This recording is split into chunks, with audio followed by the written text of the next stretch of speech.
Okay, so welcome everyone. So my name is Lilly Reed and I'm a senior this year at Wake and I'm double majoring in sociology as well as art history. And so I'm gonna kind of be the person that's mainly gonna be the asking the questions and everything for this talk today.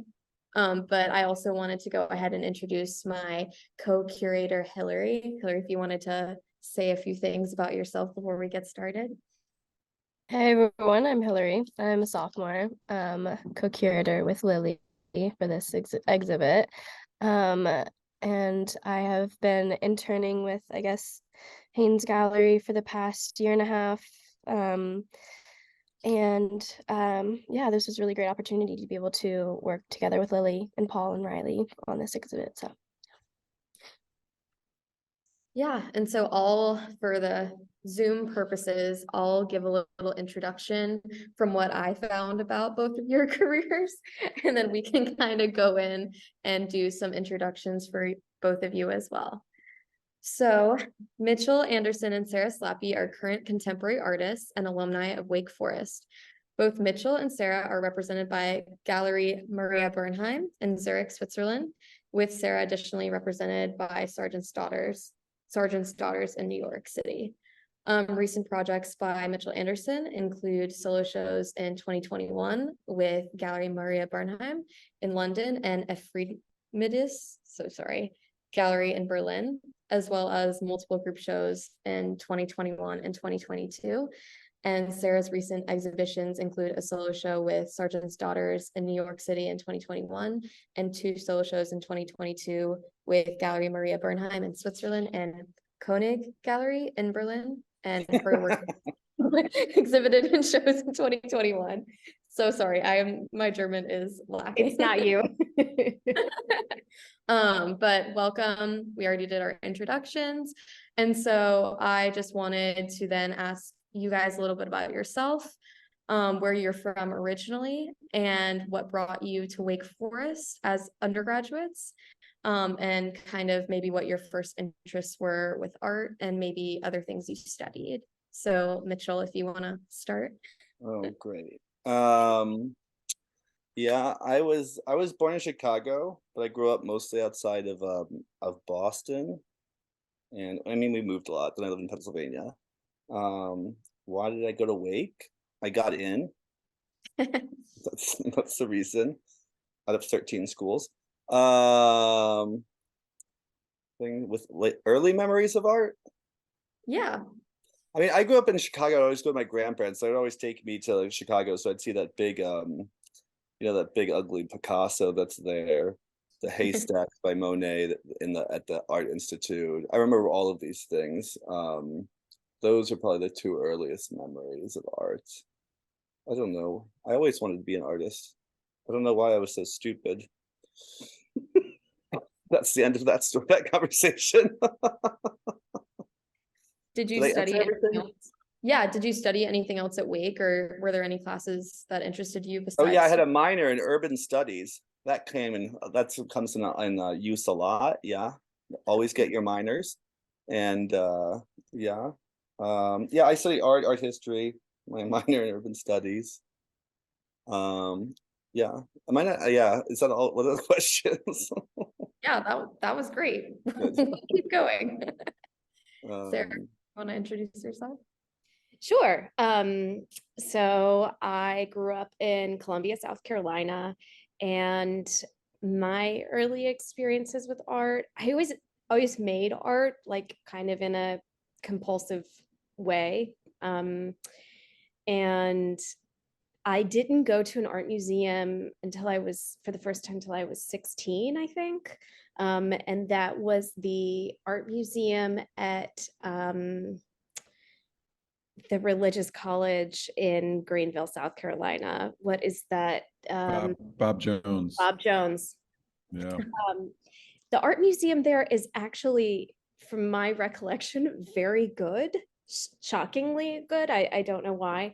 I told Mitchell this recently that the contemporary pieces I saw were a huge Bo Bartlett piece, like a lamb it's very iconic. I don't know the title, but a young man carrying a lamb. And this portrait by Eric Fischel called Mary, which I had not even connected until Mitchell mentioned it, that it's Mary Boone. And then I looked it up again and I realized like it's obviously Mary Boone. Did Bob Jones know it was Mary Boone and not Mary? There is no way that he would have let an Eric Fischel portrait of Mary Boone into that place. Isn't that crazy? I can't understand. It's supposed to be a collection of religious art. Yeah.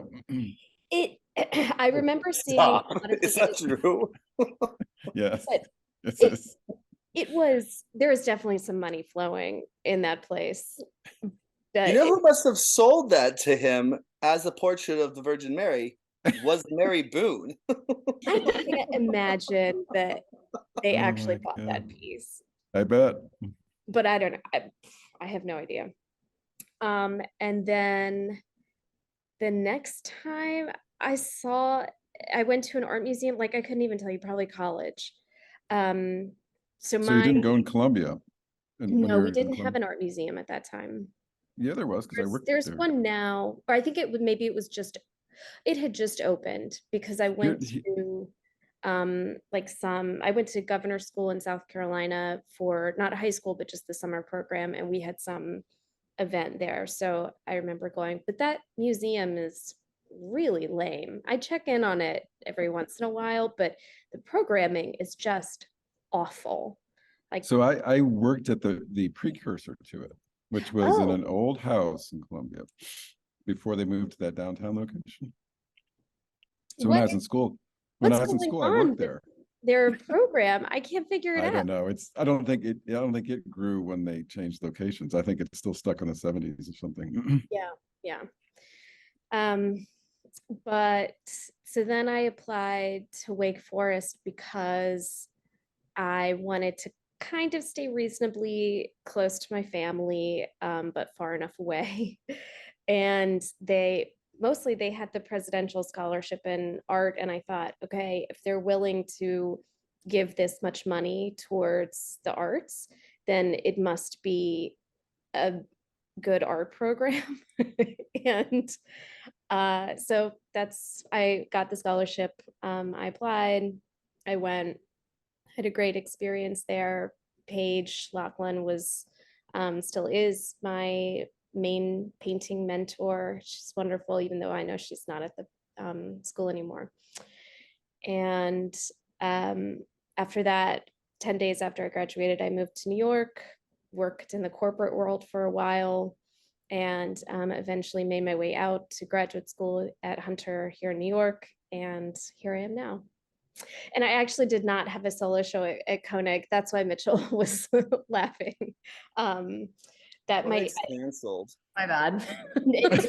Don't worry about it at all. Koenig is canceled. The funny thing is, I'm sure this is not inappropriate to say in a talk, but there was a big sort of scandal with his inappropriate behavior.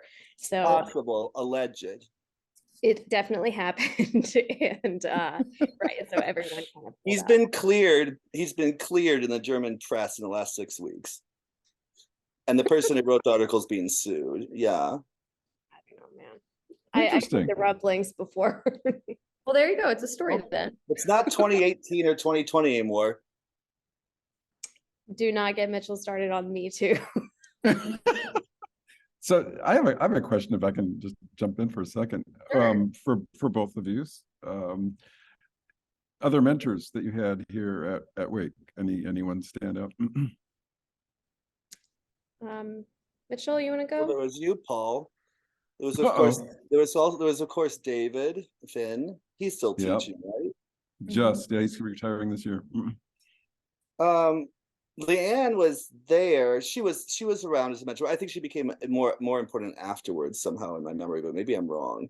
Yeah, I think that's true. Was there. I mean, we towards the end, of course, we were talking when we were doing the things, but that would be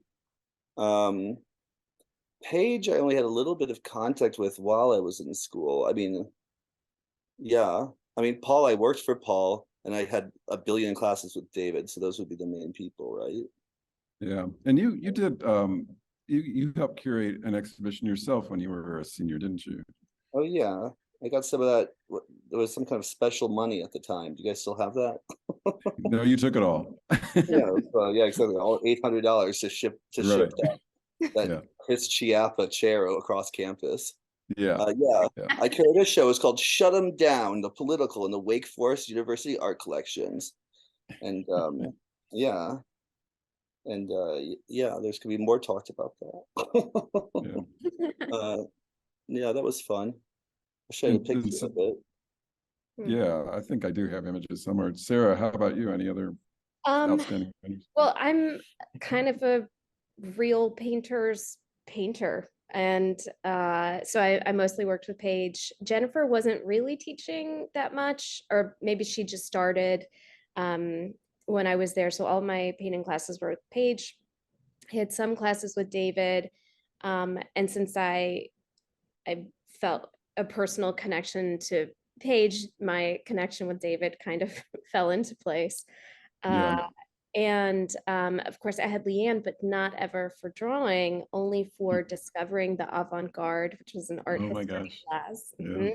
I still have all my course materials. Save your course materials. I don't know why, but it seems very important. And I have gone back and referenced a few of my like Paige's painting stages, things like that. It's just, Yeah. it's nice from a nostalgic point of view, but it's also really helpful because they're doing something is so different than teaching someone how to do something. And so once you see from someone else's perspective how to break it down, it's very elucidating. And also, if you ever need to teach or want to teach, then you can, it's a jumping off point. And then I had an art history minor, which was very important, I think. And my main person was Paul Burnett, who's no longer with us, but he was just absolutely brilliant. And I could not have been more lucky to be in his class. It was great. Yeah, he was great. Did Yeah. he died while I was in school, right? Am I wrong? He died. He I don't know if you were still in school, but yeah, he died. He was a film critic primarily and a film historian, and actually died at a film festival in Sicily. Which, you know, if you have to exit the world, that's not a bad way to do it. Yeah, it's like White Lotus season 2.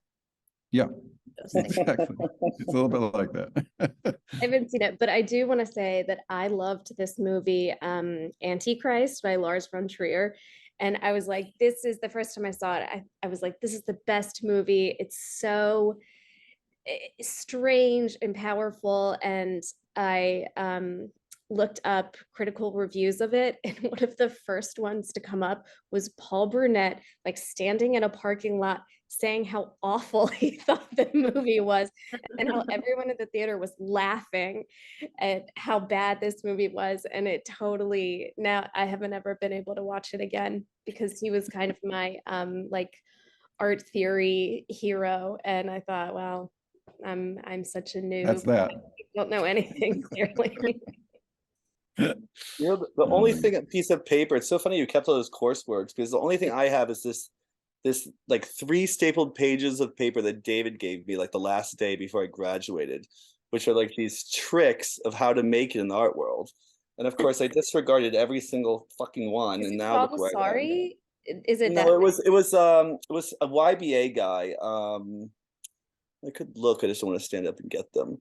It was one of the young British artists, but not one that I can think of off the top of my head. I Like actually, it's just like the answers, it's just like all the answers are so contrary to art. So it's like, you know, like make one in every color, make a difference, you know what I mean? I It's just think I like have that. all of it would work. It's like there's no doubt. It's like don't move to the middle of nowhere in Texas. Definitely don't You move to the middle you of didn't nowhere. do that, did you, Mitchell? Well, you know. I'm Disregarded. gonna And look then for it. I the think I might. last one is if you haven't made it after 5 years of graduation, it's not going to happen. Move on. That's not true. That is the one. That's one of the ones. You think you I have it? don't, but I don't, I mean, I believe that's one of the ones, but I don't think that that's No, Sarah, it is. You missed your shot.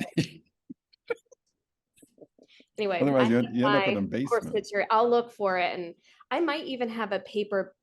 Did you work with Brunette Mitchell? Mm-mm. Okay, because I have his sister sent me some. I asked her for some, like books of his, anything. Uh, I saw her at the service at Wake Forest, and I asked her for any books of his where he had like written notes or something like that, and she sent me a few books and then all of this like old course material, and within it is a few students' final papers, including I was going to say yours would probably be in there had you worked with him, but no, James Raskin's paper is in there, and my own paper was in there, and I don't know why. What you put in I there. always wondered what I made on that paper. It's like a paper of class, but anyway. Interesting. That's really interesting. I definitely want to get back into talking about a little bit about art history, but maybe we could pivot and talk about the pieces in the show. And maybe Mitchell and Sarah, you could talk about kind of at what point that was in your undergrad and kind of like what you were thinking, like artistically with the works, like what was kind of inspiring you at the moment. I know those were early pieces for both of your careers. So I mean, I want to mention really quickly, which something that's really weird about the show is I have that Steve Gersh, Sarah, and I were all in the same class. And I think that Sarah's and Steve's were made in that class. Is that right, Sarah? in the bodies and objects class, Yeah. I can't remember if that's when Steve I'm made that. sure that's when Steve made that. I remember That him. it would make sense. I remember that piece very clearly, and I can remember seeing it and thinking, "Oh, that's really good." I can also remember seeing No, it in the it is a studio being like, really God, doesn't he have anything else to do? Because it would take him forever. I remember him working on that for like months and just like assembling this body with this bird inside. I was like, screw that. Yeah, well, I mean, I can't imagine Watch how what I that can do, but with gender norms. So anyway, Mitchell, it might have all been from the same class. I'm not sure, but we all had bodies and objects, right? Yeah. I mean, I don't think I'm pretty sure that mine isn't from that class. It's from a different one, but I think that your two, both of yours were.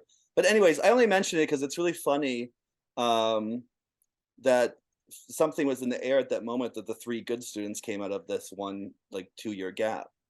Oh, you don't want to say it now? We're not in text anymore, Sarah. All I There I have think been no good students since then. of course, but I think it's interesting that we all kind of were in this same, if not graduating class, like very, very short overlap, and all kind of exploring the same things and talking about the body, and that we're all kind of, I think Steve is he's definitely making work, and I think maybe he's also teaching. We showed him at start a year ago.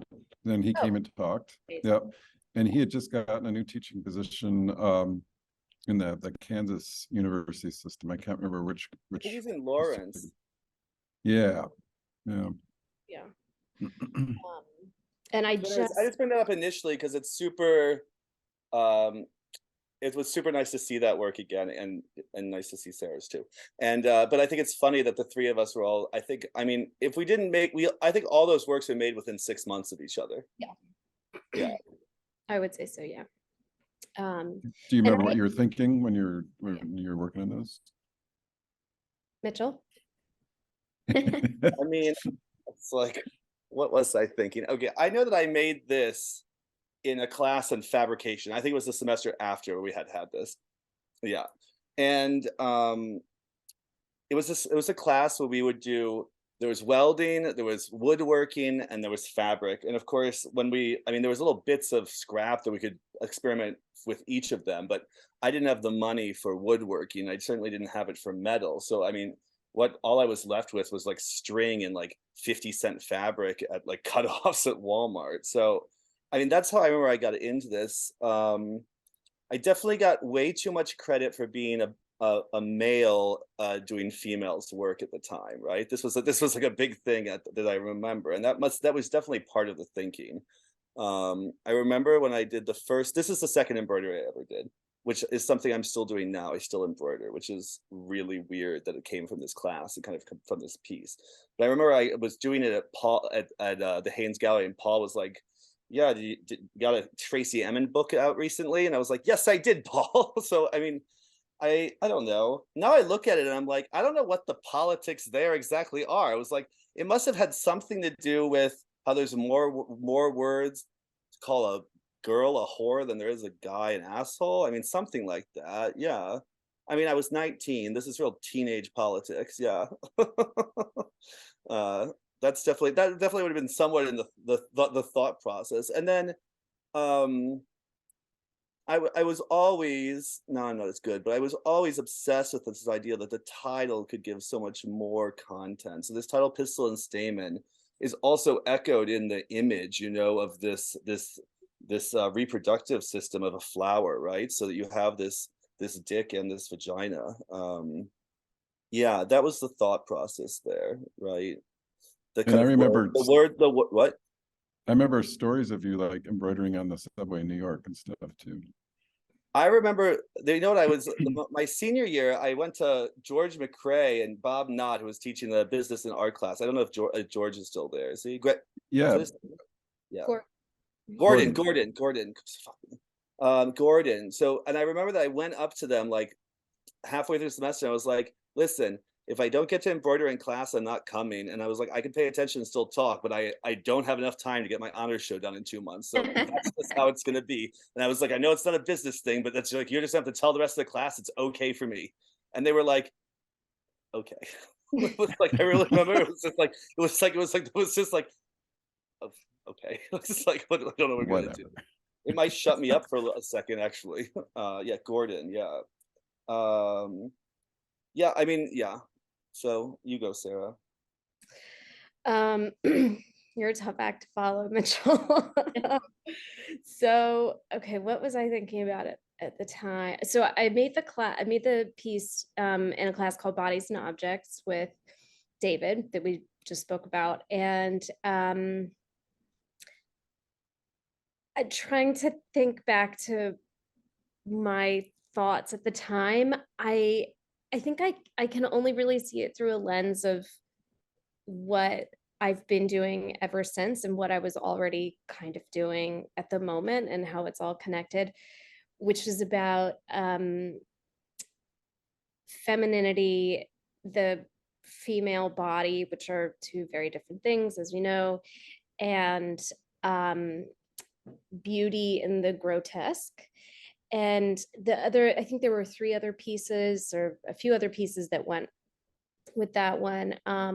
And I can remember I had imagery of a dissected breast, and inside you can see these sort of like papules that I don't, it's like lumps of fat, but it's also something that has to do with like milk production. And anyway, so I do remember that the little like lumps sewn into that picture frame were part of that kind of imagery.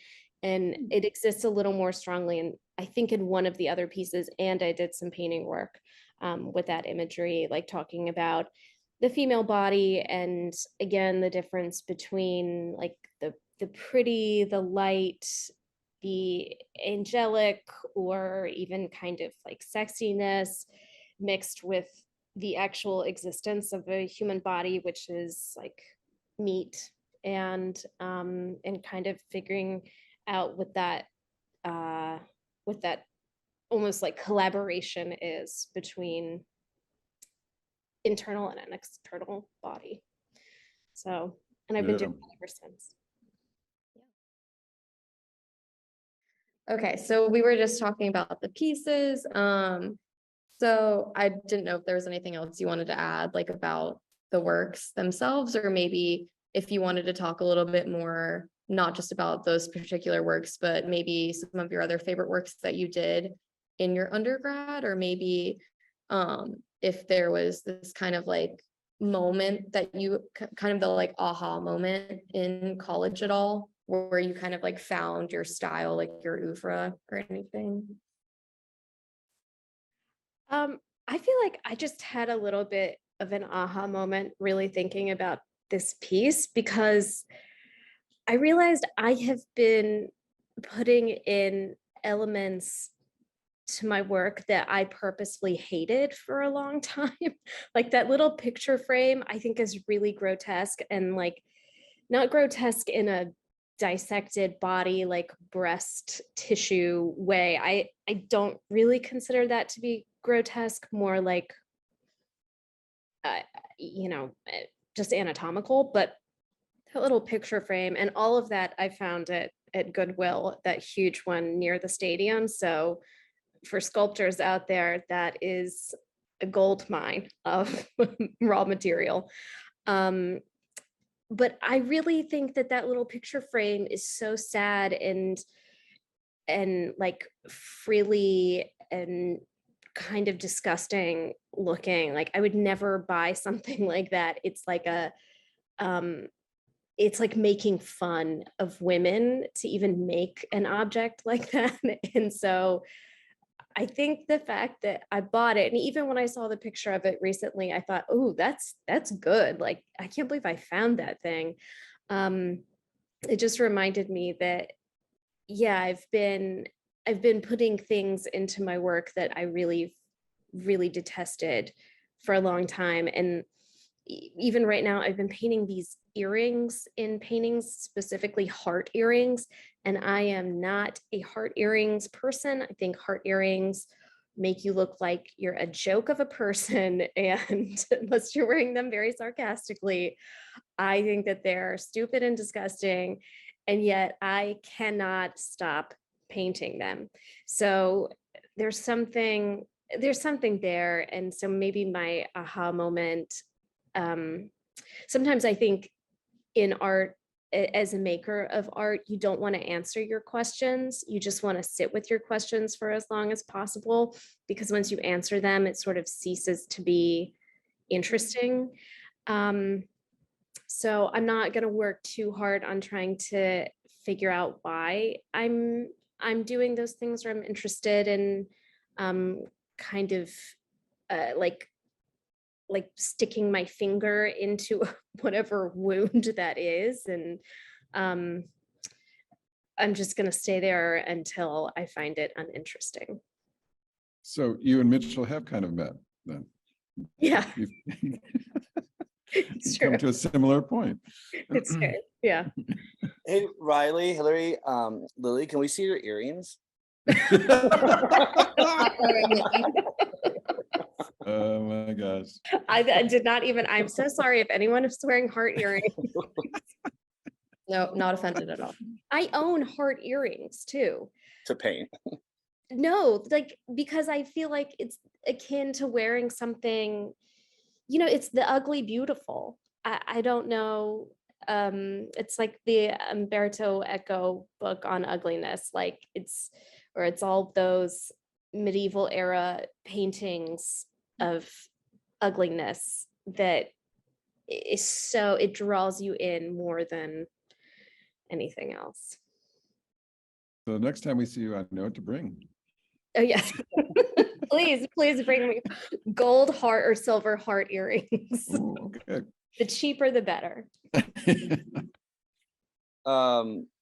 Taking that same question, you know, I was still working through a lot of things with this piece, but that probably is the beginning of the work that I've been doing for so long, you know, something that has a little bit of ridiculousness of the world in it.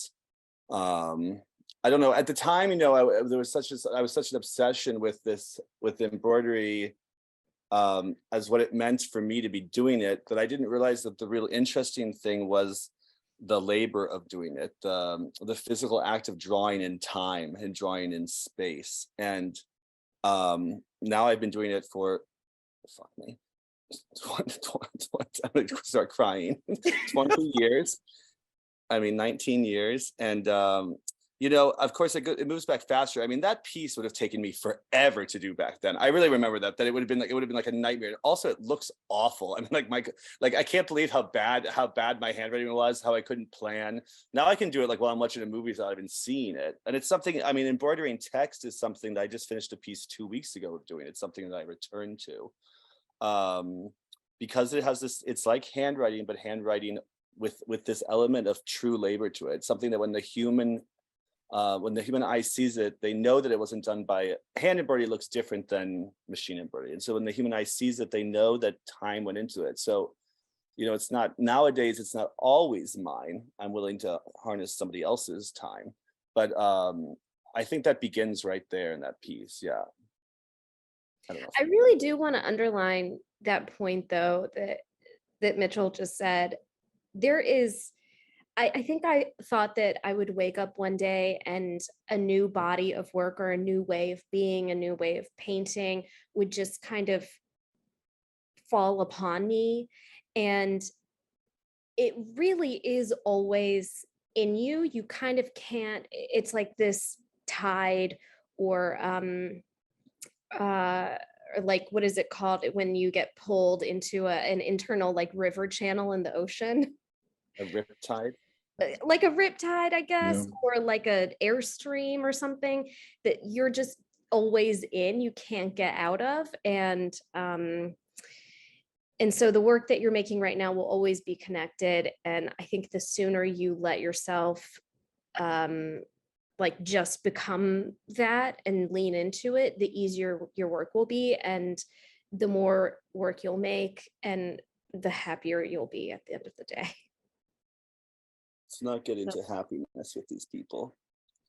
Sarah's much more romantic about everything than I am. That's why we're good counterparts. We balance each other. Yeah, it's interesting. And I knew both of you at just about the time I started here at Wake, so we kind of bookend things together. Yeah, I remember. Yeah. And So I didn't totally ruin Mitchell, apparently. I tried. But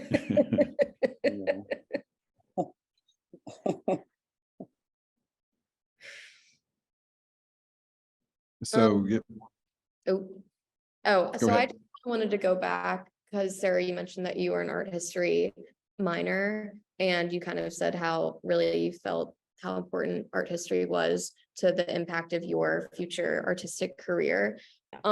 Could you kind of talk about that a little bit more? Like specifically, like, was it specific artists, or was it maybe like theorists or anyone like that really or like you felt connected to, or maybe an inspiration, but something that you specifically remember? Yeah, so there were 2 classes that really, well, I guess I had 3 like really pretty monumental art history classes. The first was Discovering the Avant-Garde with Leanne Halbert, which I already mentioned. And I remember I wrote a paper on Andy Warhol. And so this is like 18-year-old Sarah having been to have like almost no exposure. And suddenly we're talking, and we read Believing is Seeing, this like kind of amazing introductory book on art theory. And I had just never been exposed to anything, any kind of thinking like that ever. And it felt totally revolutionary. It felt like, your first existential thought where you're like, oh, this is not the world. This is something totally different. So I remember having that experience in her class. Then I went on the not the art buying trip, but the art and business trip with Gordon McRae and a woman's name who I'm totally forgetting at the moment. And that class was great I think the New York experience was really important for me, although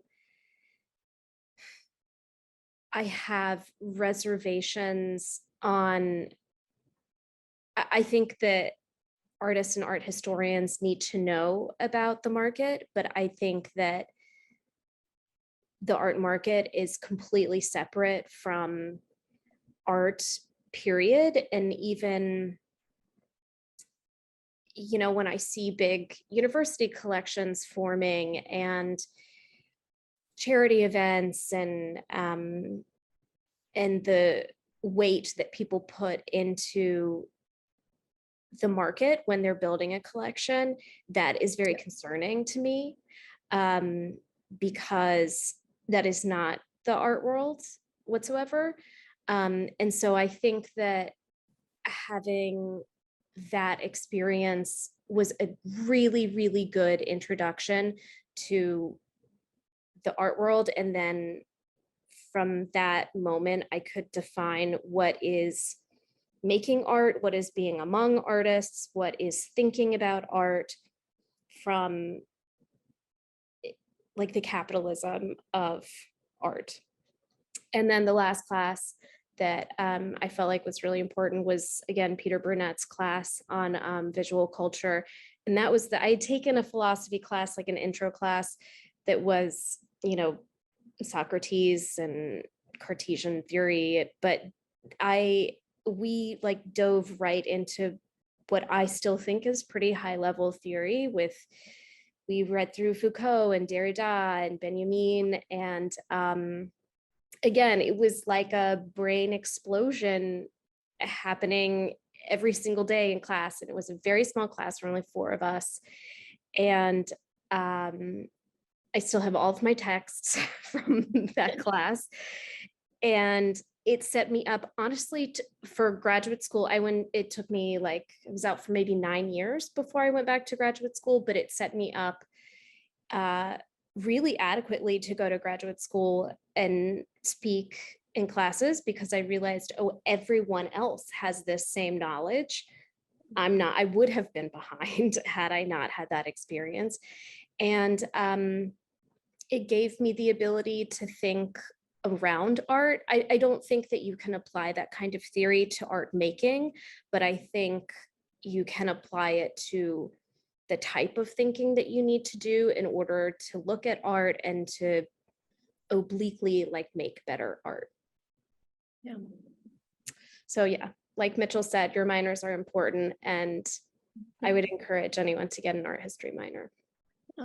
I have a really funny story about this art and business class, because as I was just saying before we started re-recording, I'm teaching a class now. I co-teach it with an artist named Corey Archangel, who's been quite successful at this time. He's like the star teacher, you know, museum shows everywhere. And in our final project in the art and business class was that they gave us $100 bill to buy a work of art.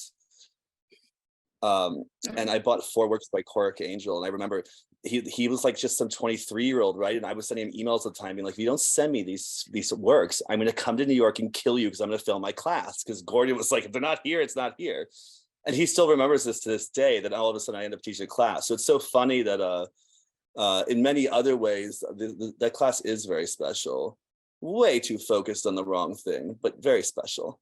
But that's why, because it's financed by money, so it's about money, right? Just talking about the art history as well, I had that kind of an issue, because when did you declare your major? Junior year or sophomore year? Like sophomore year. So maybe at the end of my sophomore, I told everyone I wasn't going to declare it as art. I was going to declare it as art history. And then it was like this whole to do. Paige Laughlin, who was the chair, brought me into the office. She's like, what are you doing? I was like, well, I could already take the art classes. I'm like, I can get that, you know, like I want to do this. And then they were like, okay, we're gonna take your scholarship away. And they were like, I was like, okay, you win. It was really like this. So, you know, that I had to start, and then it meant that I'd taken so many, right? That it meant that from my middle of my junior year, I had to start auditing classes. So I audited 1 or 2 art history classes every semester as well, just to get the information. That was such an amazing thing, because, you know, Harry Titus, now he's retired, but you know, he would teach. He was not an easy teacher. You had to be present, and you had to think. And so like to take his Gothic, no, I took Gothic as a teacher for a grade, I remember, but to take his Roman architecture, this, and just be able to sit there and let his information roll over you, whether you're a hangover or not, but there's nothing he can do. And, you know, he like this and Versailles I did with him. This was so amazing just to suck all of this information inside. I mean, I didn't mention before this mentor, but Peggy Smith, she would have been one of my great ones as well. I didn't think when we were talking about art, but I mean, she's a emeritus now as well. But I took so many classes with her. She was so amazing. Yeah. And I also took my second semester of my freshman year, I took this women in art class. And I definitely was there might have been two boys in that class, but I was only one. But, you know, this was the first class that I took where I started to realize that with academic things, you could just start making things up. You could read between lines. Not that they don't exist, but, you know, you can read between lines and you can do it with everything. That's what we do with film. You can read stuff everywhere. And that was, you can read things politically. You can read things sexually. That was a really important class. I can't remember this woman that taught it. I thought she only taught that one semester, but it was really special to have that way of looking at things. Yeah. Yeah. So I find it really interesting, both of your takes on the art business class. I'm not in it. I chose not to take it because I had an opportunity to intern at a gallery over the summer in New York. So I kind of felt like I experienced New York a little bit, but just based off of your opinions on that class, kind of if you wanted to talk a little bit about your careers post-grad and maybe your experience with galleries and maybe some good experiences, bad experiences, I would love to hear. And maybe, I don't know, any other post-grad career stuff. So I went to Marfa, Texas to work at this museum, the Chinati Foundation, after school. And then 1 or 2 years after that, a friend from Wake invited me to get a job in Zurich. So I would have been 22 when I moved to Zurich to get in some kind of modern masters gallery. And there I met someone who's my best friend today, and she was much younger. She must have been 20 with a graduate from Oxford and a master's from the Sorbonne. I remember this because when the first time we went to Art Basel by Beach, she couldn't go in a bar. And, you know, we were at this age where neither of us were from Switzerland. We both were there. So we spent all the time together. And in many ways, I forced this person. She was trained in modern art at Oxford, which is means before Impressionism, right? It's in many ways, I forced this person to start a gallery. She was really interested in business art, but I pushed her towards starting a young gallery so that she could show me. So my main situation is this thing that I invented, this situation, or forced and helped. I mean, she's great and she does it on her own now, but this was really, all of the support was about myself.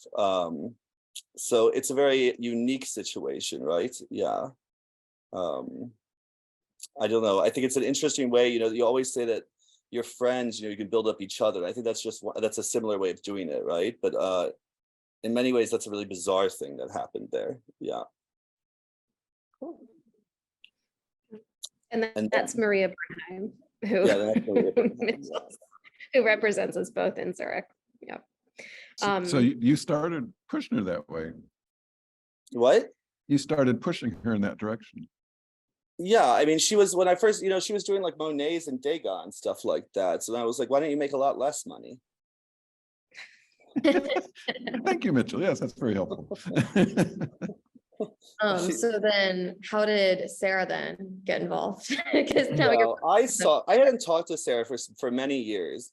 And then I saw that she had graduated from Hunter, was showing like, you know, some Long Island things. So I was like, you know Long what? Island thing. You know, like that Hamptons gallery. Oh. Yeah, I'm not okay. Oh, what do you mean? So then I was like, oh, you know what? I'm going to show her that I have a gallery. So I was like, Maria, do me a favor and put this in a group show. Do this favor for me. And then people liked it. You weren't expecting that. That was not the plan. I'll tell you that much. Oh my gosh! I already told you what my interest in in that is. It's myself and my own work, but it's nice. It's true that Mitchell is responsible for introducing Maria and I, and our continued partnership is all due to Mitchell. So thank you, Now Mitchell. it's like you could lose me now. What? My importance has waned. But I think he's exactly right in that community is so vastly important, and I think under-recognized by people who are looking at the art world from the outside, that we all know each other. Like if you're a figurative painter or even not figurative painter or something else in New York, definitely if you're a figurative painter, I know you and you know me because there's not that many of us. And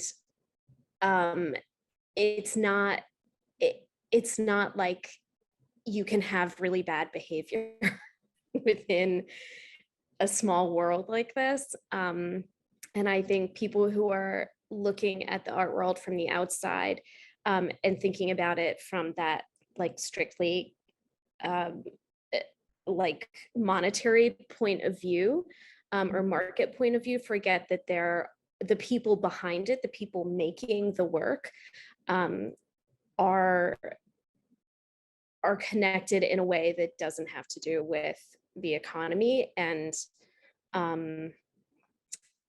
really like are living their own lives doing something different.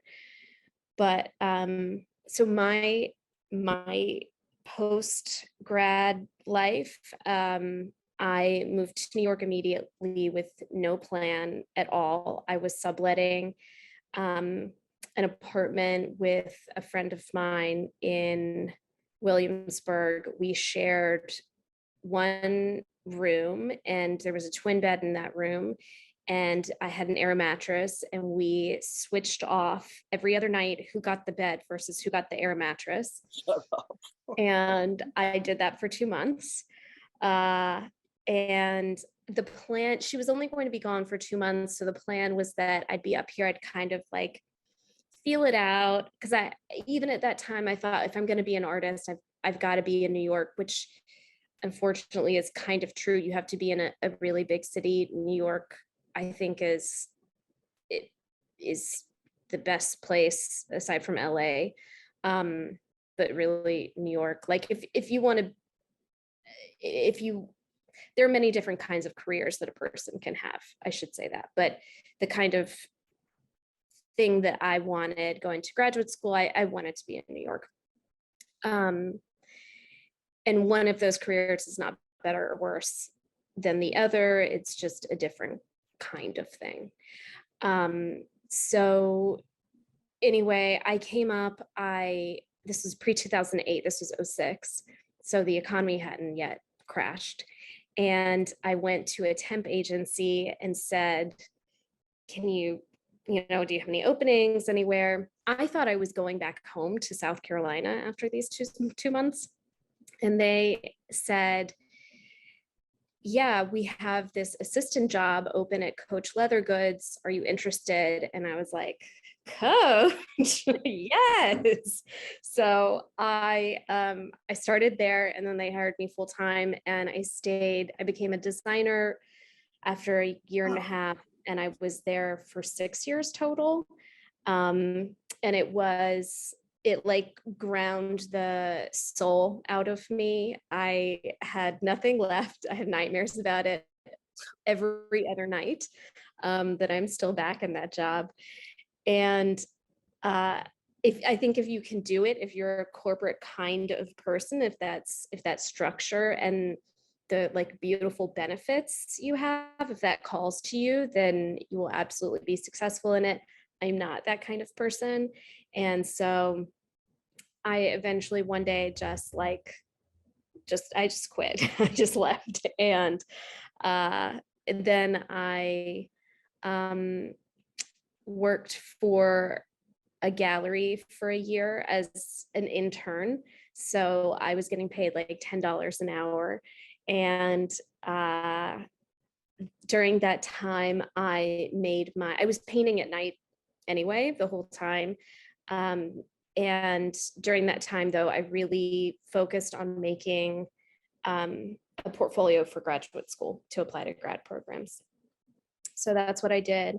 I got into Hunter, and I was living like a 15-minute walk away from the Hunter studios. And so it was kind of an easy decision for me. And then after that, I graduated in 16.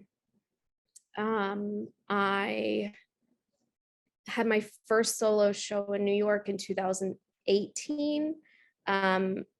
That came from having a piece in a group show that was up for one weekend here in Brooklyn, and a friend of mine curated it, and it was all of us like buddies together. It was mostly painting, and a woman who's just starting a gallery saw this piece, asked to come for a studio visit, and then 6 months or I don't know, 8 months or something later, I had a solo show with her, and then the gallery I'm with now saw that show. But again, it's like all, I guess for some people it can be jumping from the bottom to the top, but I feel like for me it was like just one foot in front of the other. So yeah, that's right. And then Mitchell, of course, got me my gallery, and sorry.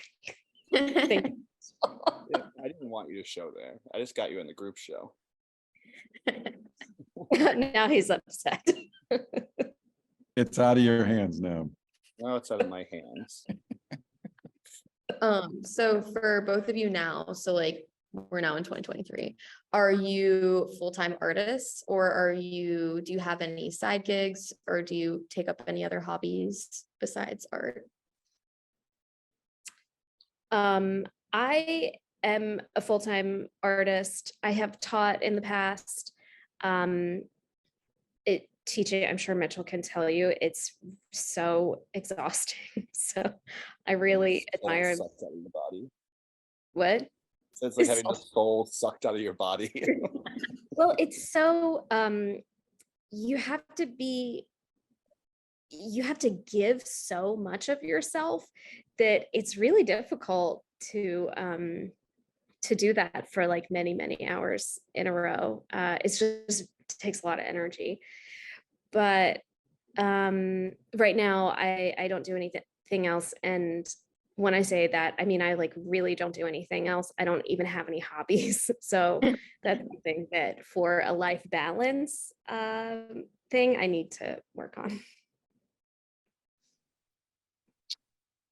Yeah, so I mean, exactly. I stopped working maybe in 2020. Wait, it had to be a bad idea that I didn't have a job during the pandemic. Exactly. So it had to be maybe 2019. Yeah. But then I went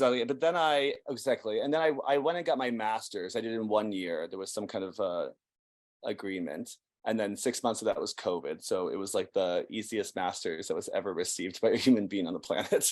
And then right after that I started teaching, but I have like a really cush job. I only teach 12 days. I only teach 24 days a year. And that covers all of my every day, like all of my every month bills. But I don't know if I have that in 2 more years. Right. So, yeah, I do lots of things. I also write. I've been writing for 9 years for magazines like Freeze, Artforum, Flash Art a lot, Moose, all of them. I do at least a review or an essay every month, sometimes more. And then in between there, I also do a lot of this is the good stuff, like the press releases. I just had 2 books that I wrote essays for that came out. So actually that's I mean, it's like, if anyone's listening, do not do this. It's worthless. You get paid like $50, but you know, if it adds up, it's like, yeah, it's like my going out money. And I've also for the last 9 years run an artist run space, a project space where I have shows of other artists. Sometimes 6, between 3, now it's really low, but 6 a year that I just bring other people in, that I show them things I'm interested in, local art from international, anything that's interesting to me. And that's like a true hobby. It's like, a hobby like joining a golf club. You just lose money and you have fun. So yeah, I bet I do something else. I just can't think of it right now. I have better time management skills than Sarah. You really do, because that's a lot. And Mitchell, the shows that Mitchell puts on at his project space called Plymouth Rock are actually, I've seen them, they're very serious shows, and he's shown a lot of people who've gone on to have really, really big careers, and he has found them very early. So Plymouth Rock is a place to, and he just had a major studio visit. Sorry to put you on blast, but the other week. Major for Sarah. But well, anyway. Oh, and I did want to say that even though I am in the studio full time now, that wasn't, it took me till 2019 to be able to do that. I was either working full time all the way up till grad school. In grad school, I did work during the summers for art, for a place called Artist Space here in New York. And then afterwards, I worked for an art dealer who did only secondary market. And essentially I sat in his house and like did mostly personal tasks that were humiliating. And the experience was, but I mean, I did that job so that I could maintain a very small studio on the side, and you do what you have to do. So Well, not everyone does, though. I mean, I want to make a big point about art, and I'm sure this, now that I look back at it, I think Wake Forest was like this too, but the whole system is so unbearably inequitable. Every single artist, I mean, I think that me and Sarah were also delayed by a little bit of time, but I really can only count on the hands people who come from middle class and working class backgrounds. This is, it's everyone that you see comes from a wealthy person whose parents are paying for the studio, who are allowing them to live in a big city without them working. It's a really insane, ridiculous system. And I feel it important to mention it at all times, because we live in a time where all anyone talks about is identity this and privilege this. But the second you get close to financial privilege, everyone bottles up. And the reason that is because all of those artists, right? The Black artists, the lesbian artists, the trans artists, each and every one of them is rich. And so it doesn't matter to them to do this. And so I think it's important to mention this, that it's completely unfair and you shouldn't go into it. Thank you. Class underlies everything. It does. It does. Oh, okay, I'm going to push back on that a little bit. Let me show you Sarah's family. Keep myself safe, but I will say, I don't think that the majority of, it's hard to know how people grew up, but the majority of my community, like I'm thinking specifically female painters, we all worked or are working. I don't know of many people whose parents have like paved the way for them. And I don't think anyone I knew had parents who were paying their grad school tuition. Of course, yeah. Hunter, they would tell you. What? Because they would tell you. I don't know. I don't think so. No, because everyone was working. Like my best friend was working at Starbucks, you know, and Sephora. What's her name? Andy McCassell and Ray. I haven't seen her work in the Whitney Biennial. Well, okay. Anyway, thank you. This is my point. No, I'm just saying, like, they are still considered. This is my point. Of course, there's some people suffering, but I think it's really important to mention this.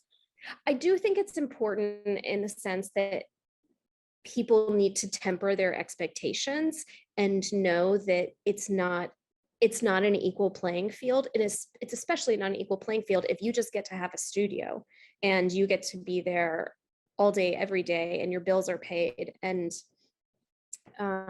you know, that's different. But the other thing I've seen is that people who don't struggle a little bit, I think it's much harder for them to like really have a sustained career because they don't appreciate it. Well, history would tell us that's wrong. from Picabia to Helen Frankenthaler to Robert Morris. I mean, we can go on forever. So anyways, I think it's just important that everyone knows this. It's a But I don't want to discourage anyone at the same time, because I think if I had heard that, when I was 22 and like wanting to be an artist, I maybe would have been really discouraged and thinking like, well, my parents aren't going to pay my bills the rest of my life. But you think I should have been discouraged? Well, here's another take on it. I mean, you talked earlier, Sarah, about how there's the market and there's the art that you make as an artist. There's the art you admire and look at. Obviously, there are intersections between all those things, but not too many folks get into the biennales, as we know. And it's not always based on the product they're making and how good it is.